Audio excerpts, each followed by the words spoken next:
Bonjour et bienvenue dans l'atelier Sennelier.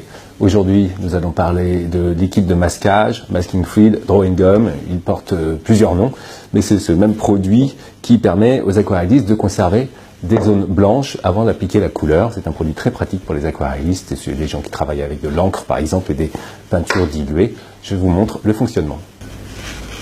Donc le drawing gum est souvent disponible sous forme de flacon, comme celui-ci, un flacon en verre, qui contient 75 ml de liquide de masquage. Il est également disponible ce petit flacon de drawing gum, très très pratique, car il est équipé, il est muni d'une pointe très fine d'un demi-millimètre, et on peut donc appliquer le drawing gum directement sur le support.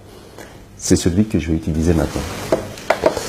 Voilà, et je peux donc commencer l'application du drawing gum sur les zones où je veux garder les zones blanches sans avoir à contourner donc toutes les zones de détail, les croisillons de fenêtres, les haubans de bateaux, certaines branches. Voilà, il suffit d'appliquer précisément le drawing gum sur ces endroits et donc je retrouverai après séchage la couleur blanche du papier quand je l'aurai enlevé. C'est donc un liquide qui sert à masquer, à protéger. C'est le liquide de masquage. Voilà, j'ai donc appliqué le drawing gum sur l'ensemble de l'aquarelle, notamment sur les zones que je veux préserver de l'aquarelle, que je veux garder blanche. Donc il ne reste plus qu'à attendre que le drawing gum sèche. En attendant, il faut bien refermer le flacon et faire très attention à insérer la petite tige métallique qui se trouve à l'intérieur du bouchon sur l'applicateur.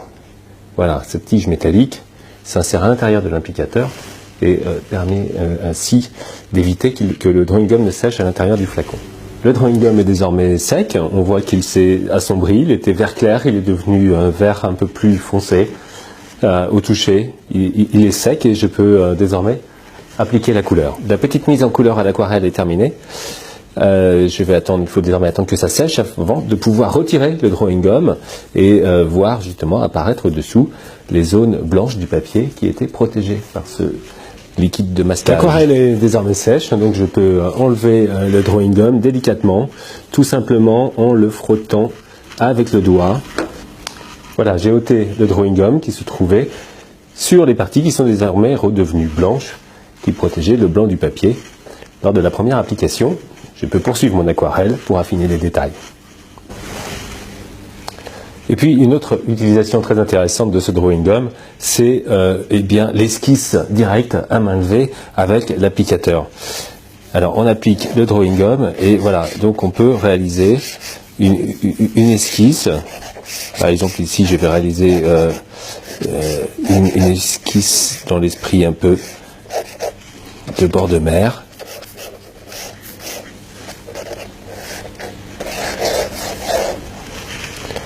Voilà, j'ai donc utilisé l'applicateur un peu comme un crayon, ce qui me permet de faire une première esquisse et puis je vais attendre que le drawing gum sèche avant d'appliquer la couleur.